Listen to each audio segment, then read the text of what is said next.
Hello everybody and welcome, or should I say welcome back to Wargroove. Yeah, I know, it's been a while, huh?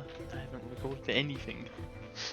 The people who are watching this are all going to know what the hell happened, let's face it, you are my friends. No strangers watch this, so you know why I wasn't recording, I don't need to explain it to you. Yeah, so we're back in Wargroove. As you probably saw, because I shared it everywhere I could, Wargroove 2 got announced. And so what better time to hop into the original? So yeah, that's what I'm doing. I figure I share my way through the main story with you all. Now, goddammit, the honkies in this are a little funny. Now, unfortunately, or maybe fortunately, there's no way I found to actually remove all progress. Which is a little bit unfortunate, I will admit. But, you know, it's not too bad. I already know what's going to happen.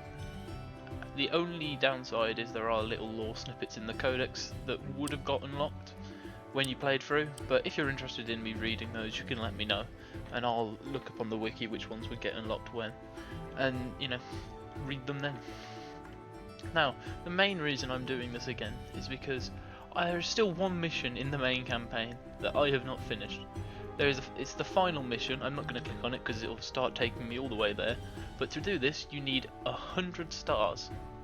I, lucky me, have 99 stars, which is rather unfortunate.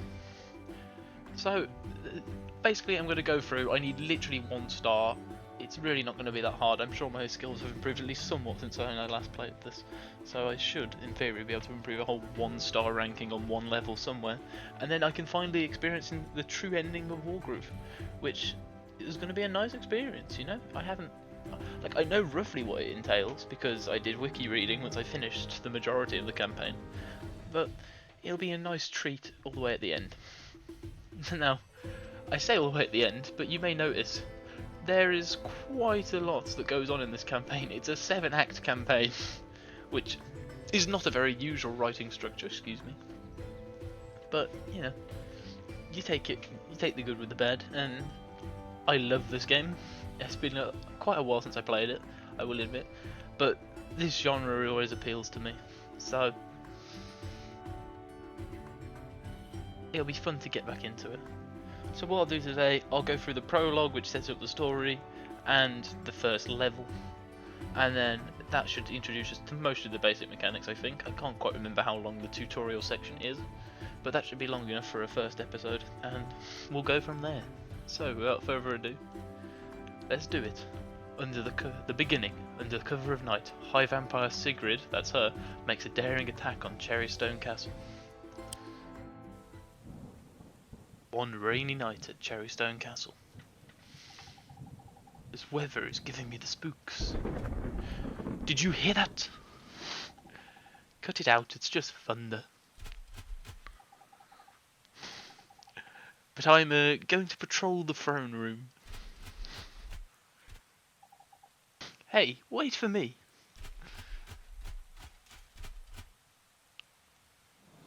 Oh, turns out that noise was something, who'd have guessed. Cowards, jumping at shadows and dropping their guard.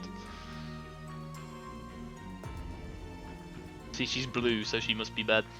Getting to the king shouldn't be much of a challenge. There he is. Oh, there he is, all alone in his chambers. How convenient. Convenient storytelling, man. The fewer guards I dispatch, the quicker this will be. But some unfortunate wretches still stand in my way. I'll start by defeating that one over there. This is literally the most basic of tutorials. It shows you how to move and how to attack. How foolish. And one thing to love about this game is the animations. The combat animations probably do get old, but I haven't gotten old yet. It's time. Time my daughter learned the truth. But how do I tell her? Some ominous lore speak going on there. I'll make my way towards the king's chambers. Yeah, there we go. He's gonna have more to say, isn't he? Mercia, a long time ago, before Cherrystone was Cherrystone. No.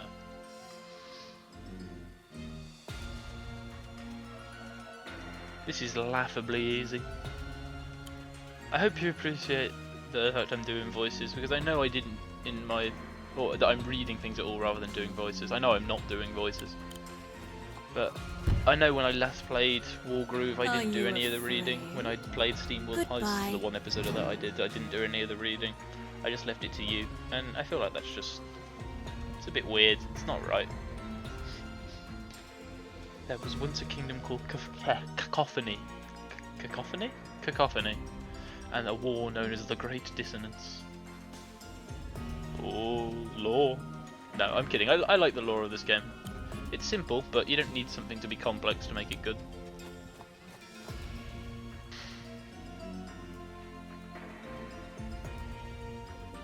This knowledge is too great a burden. Oh, Mercia. Man, if only he had more time to live. This castle is vast. If I access the overview screen, I can get a glimpse of its true extent. That's... I just need to select an unoccupied tile and pick overview. That's a... it's an interesting way of doing that. But yes. The screen provides me with objectives and statistics. So many humans, how unpleasant. Still, I can avoid most of them. As my objective says, I'm here for the king. I can close this now and return to my task. I did love when they do in-universe ways of explaining things. It doesn't make any sense, but it's funny nonetheless. Time to defeat a few more hapless guards and make my way to the king's chamber. Om nom nom nom nom. This is tiresome. Slash. Do you guys notice how it's raining indoors? I know it's just a limitation of how the game, how the maps are designed, but that's quite funny. Bluebird. I'll start slowly. My darling Bluebird, I need to tell you something. It's funny, see, because they both have white hair.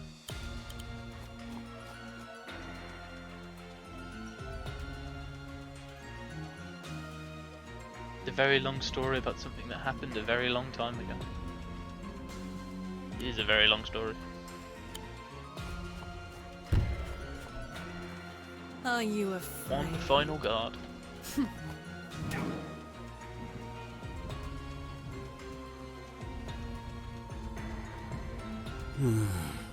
Very long time ago indeed. But why can't the past stay the past? Because war. War never changes. I don't know, does that fit? I mean, the game's called Wargroove, it makes sense. At last. You? How did you? What?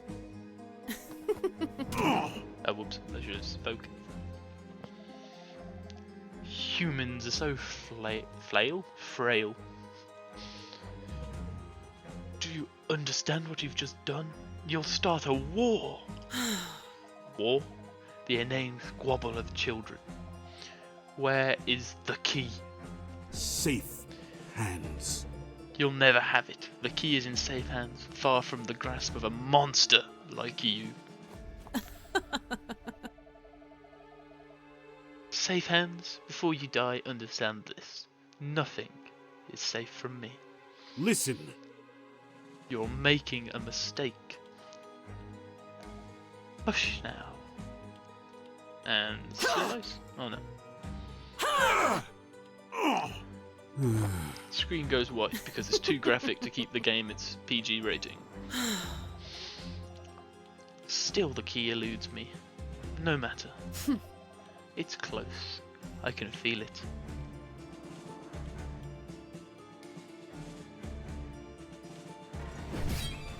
I'm not sure that's really a victory, honestly. You know, I get it, it's the prologue. It's good to make you play the bad guy in the prologue. But Yes. well done, Princess. Your skill with the cherry braid improves yet further. Oh god, that was awful. I'm sorry. Thank you. I'm not woofing. Literally can't make me. It's alright, Caesar. It's just one of the royal guard. I'm not yelling the lever. Lord Emmerich! Hmm? Is this important? You disturb the princess's lessons.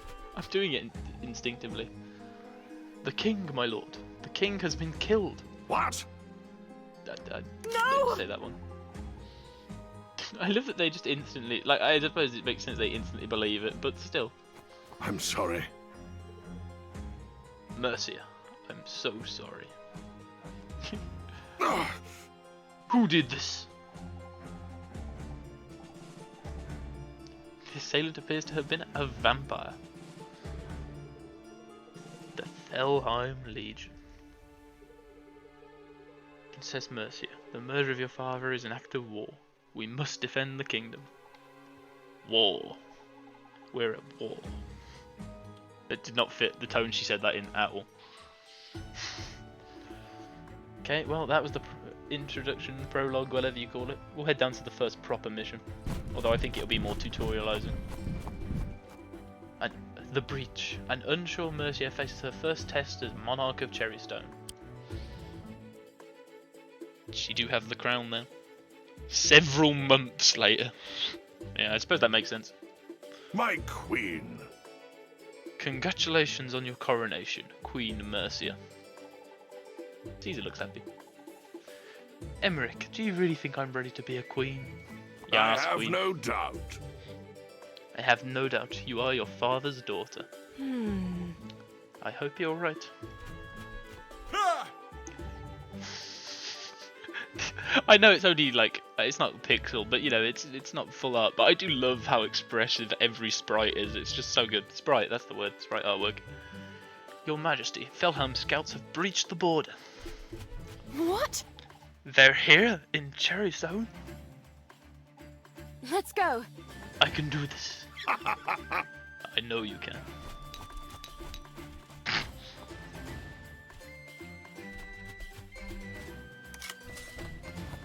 Where did he get that from?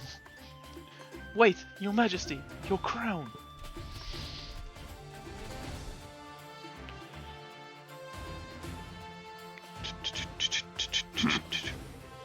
These skeletal this is... I'm very professional. It's fine. Nobody expects professionalism. These skeletal warriors are Felheim troops. We must defeat them all to secure this region. We should begin by attacking the closest dread swords with our unit of sword. It's the Lordsmen. This is really hard. Right, let's get this over and done with. And of course, it wouldn't be an Advanced Rules style game if there wasn't terrain bonuses. So you want to be attacking from in the forests because they give you more defense. Ding ding. Little defense symbols in the bottom. Notice the numbers that have appeared next to the two battling units. Yeah, there's a little number next to each one of them. See, games including mechanics in their lore is a bit weird, but go for it. These represent the unit's health. They appear when it drops below 95%. The number 5 indicates that the dread sword is down at around 50%, and my swordsman is down to about 80%. Very well. Then let's attack the dread sword with our second swordsman. Yep, okay, I'm sorry, dude. I'm doing it.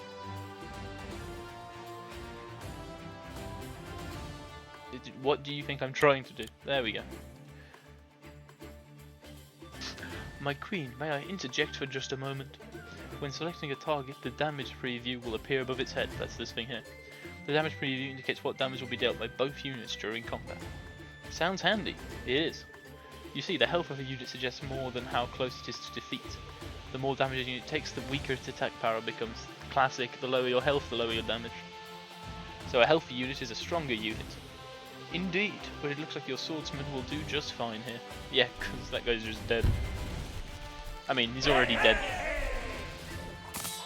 I guess we just deanimated him? I don't know. Is that a word? Deanimate? What? I forgot how catchy the bloody music is. More undead? It seems like they're not giving up quite yet.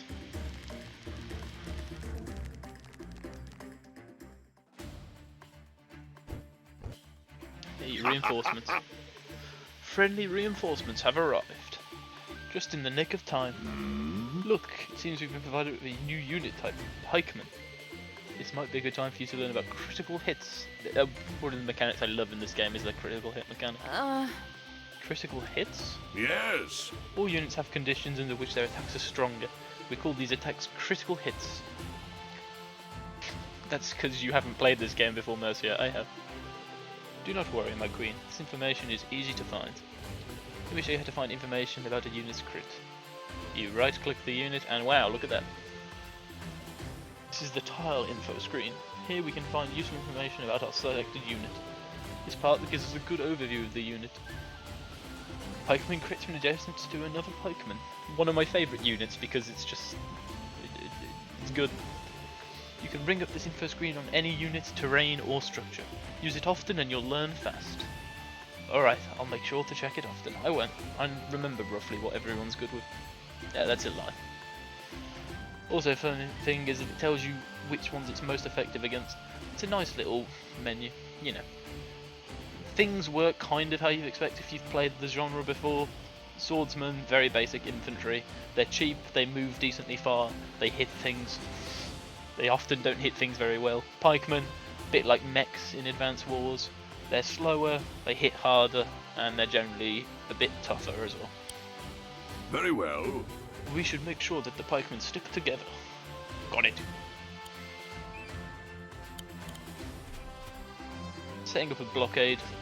We've lined up our first pikeman. Let's attack the Dreadsword with our second pikeman. And because it's a crit, as you can see, the damage value skyrockets. Seriously, the critical hit system is a great system. It adds a lot of depth to how you play some of the units, because some of them have critical hits that are very awkward to activate. Awkward's probably not the right word, but massively boosting your damage is always a good thing, so you always want to try and crit. But sometimes it's not an option. It adds a lot of depth, which is good. I don't know why I'm saying this. You might have seen, you know, I did play the Double Trouble DLC, so if you remember any of that from like 2-3 years ago, you know, it might not be all too unfamiliar, but you never know. Draw your attention to the damage preview once more. Oh, the arrow is flashing. That's because I'm critting. Well spotted. A flashing arrow in the damage preview is a good sign. It indicates that you're about to land the critical hit. Yay! They have been removed. Thanks to the placement of the first pikeman, the second pikeman dealt a critical hit.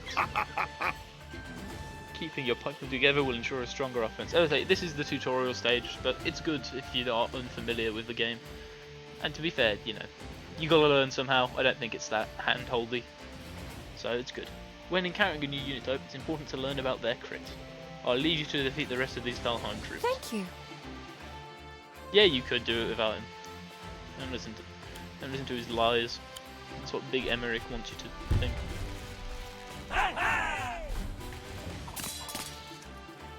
Attack with the healthy one first, so that the least healthy one can still do some work. Ding ding.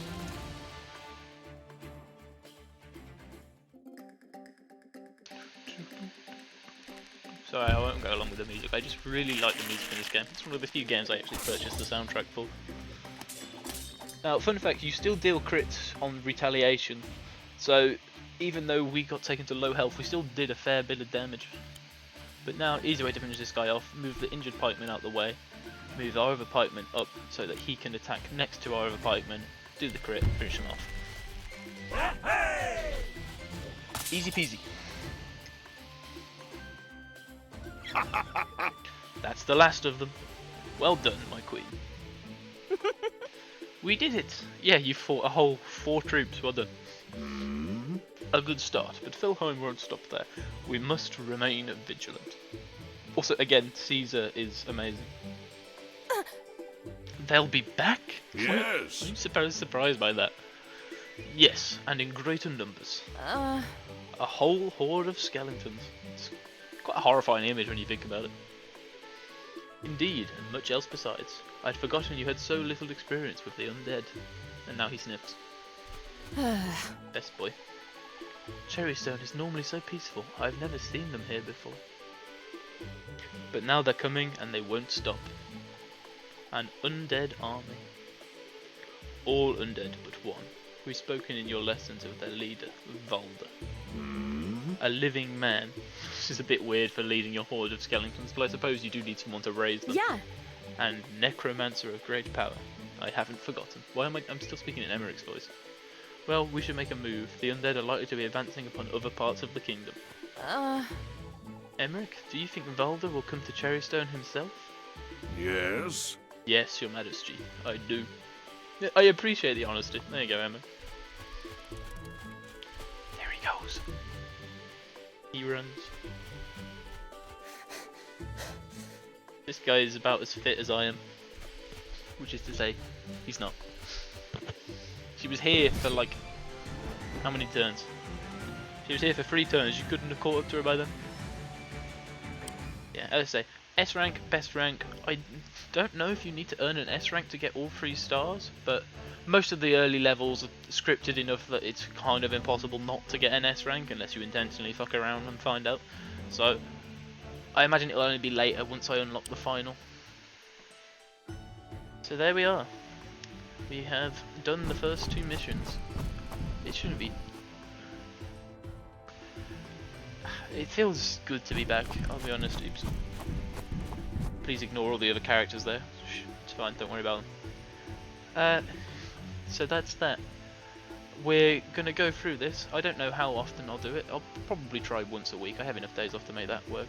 But hey, if we're lucky, maybe more than that. But I make no promises. You know, consistency has never really been my strong suit, as you can see if you look back at my old upload schedule. But, you know, we don't worry about that.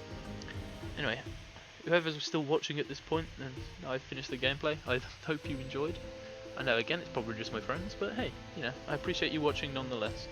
As I said, let me know if you do want me to find out which codex entries I need to read from each level, because I do like the lore of this game, you know. I know I'm giving it a bit of a hard time at the moment, but it's good. It's nothing amazing, but you don't need amazing, as I said, as long as it's enjoyable, and I think it is. So, there you are. Anyway, yeah. I'll see you in the next video, hopefully. Au revoir.